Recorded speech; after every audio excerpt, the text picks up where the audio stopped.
سلام دوستای گلم.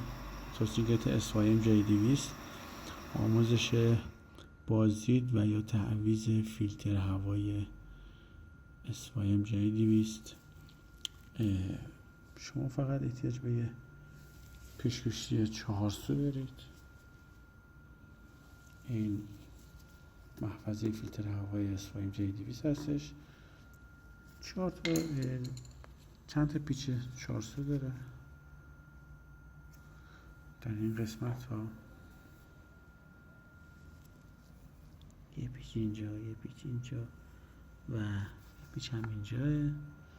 یه پیچ هم اینجا هست. شاید دوستان بعضی سوال داشته باشن اونو چطور باز کنیم. این سوراخی که اینجا گذاشتم برای همین شما راحت میتونید بشوشید اینجا بهتون اون پیچ رو باز بکنید. پیچ ها رو که من از قبلا باز کردم در این شب بر میداریم. اینجا فیلتر هوا هستش، 3 تا پیچ داره. این 3 تا رو باز میکنید. سعی کنید این زمانی که پیچ ها رو باز میکنید حالا این ابر رو پاره نکنید. پشت این ابر فیلتر کاغذی هست و اون سمتش یه حفاظ فلزی هستش. فیلتر رو در میارید، باد میگیرید، تمیزش میکنید. هر 300 کیلومتر باید این کار رو انجام بدید و هر 6000 کیلومتر این باید تعویض بشه. حالا بسته به شرایط محلی که زندگی میکنید. خب یه جا مثلا هست گرد و خاک زیاده، من پیشنهاد میکنم که هر 200 کیلومتر بازدید بکنید.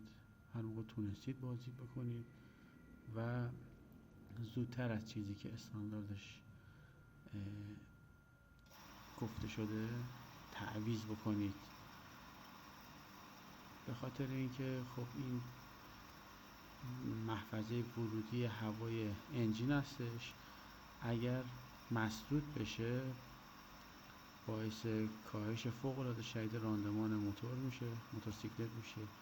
چه تو حرکت چه تو شتابگیری مصرف سوخت میره بالا و اینکه باعث استهلاک قطعات موتور خواهد شد.